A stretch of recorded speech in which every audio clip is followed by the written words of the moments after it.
Imperative two assertive sentence করছি। আমরা শুরুতে দেখি কি লিখেছি, let her Singh a song. অর্থ কি জানা তো খুবই জরুরি। গান বলতে দাও, কি বুঝিয়েছে? এটা কাউকে অনুমতি দিতে বলেছে। উপদেশ হতে পারে, বোঝানো হচ্ছে, বা কাউকে অনুমতি বা প্রস্তাবনা এমন বোঝানো হচ্ছে। তাহলে এটা ইম্পারেটিভ সেন্টেন্স বুঝিয়েছে, এটাকে আমরা অ্যাসার্টিভ টোন, অ্যাসার্টিভ সেন্টেন্সে রূপান্তরিত করব। তাহলে কি করতে পারি, যে তাকে একটা গান বলতে দাও, কি যে তা আমাদের উচিত, বলতে পারি না, আমাদের উচিত তাকে অনুমতি দেয়া একটা গান বলার, মানে যে আমাদের উচিত তাকে গান বলতে অনুমতি দেয়া, একই কথা। তাহলে আমাদের উচিত তাকে অনুমতি দেওয়া, আমাদের উচিত ইংরেজি কি, we should.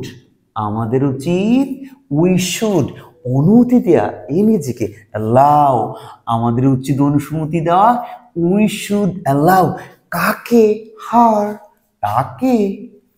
We should allow হার কি করতে? গান বলতে।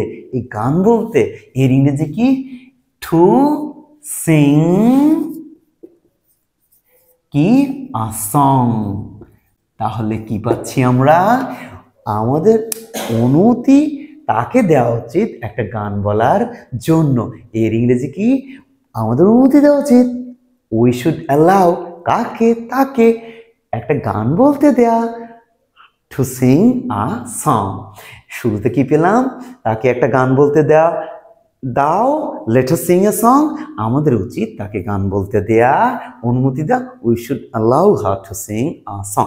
এখন এটা ছিল অ্যাফার্মেটিভ। এরপর সেন্টেন্সটা আমরা লিখেছি negative. Let not Nahid tell a lie. নাহিদকে মিথ্যা কথা বলতে দিও না। কি, এটাও একটা প্রস্তাবনা বা কাউকে কোনো কিছু করার অনুমতি না দেয়া, এটাও ইম্পারেটিভ সেন্টেন্স বোঝানো হচ্ছে। এবং শুরু হয়েছে লেট দ্বারা বা লেট নট দ্বারা। তাহলে এটাকে আমরা অ্যাসার্টিভ যদি সেন্সে নিয়ে আসি, তাহলে কি বলতে পারি? আমরা কি বলতে পারি না, সেন্সটাকে আমরা একটু চিন্তা করি। আমাদের উচিত না, শুরুতে সাবজেক্ট নিলাম, অ্যাসার্টিভ টোন নিয়ে আসলাম। আমাদের উচিত না নাহিদকে মিথ্যা কথা বলার অনুমতি দিতে। অর্থ কি, নাহিদকে মিথ্যা কথা বলতে দিও না। তাহলে এর ইংরেজি এখন আমরা দেখি কি করা যায়।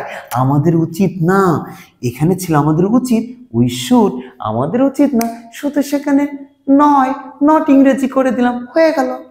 আমাদের উচিত নয়, উই শুড নট কাকে অনুমতি দাও, নাহিদ কি করতে, ঠেলা লাই। উই শুড নট অনুমতি দাও, অ্যালাউ কাকে, Nahid, to tell a lie. তাহলে কি দাঁড়াচ্ছে, আমাদের নাহিদকে মিথ্যা কথা বলার অনুমতি দেওয়া উচিত না। We should not allow Nahid to tell a lie. তাহলে আমরা কি পাচ্ছি, কোনো ইম্পারেটিভ সেন্টেন্সকে অ্যাসার্টিভ করার ক্ষেত্রে আমরা অ্যাসার্টিভ টোন নিয়ে আসবো, সেন্স নিয়ে আসবো, মাথা খাটাবো। তখন দেখব যে আমাদের অ্যাসার্টিভ সেন্টেন্স শুরুতে সাবজেক্ট ভার্ব এসে যাচ্ছে, অনেক সহজ হয়ে যাচ্ছে, বুঝতে খুব ইজি আমাদের হয়ে যাচ্ছে। তো ভালো থাকবেন সবাই, আসসালামু আলাইকুম।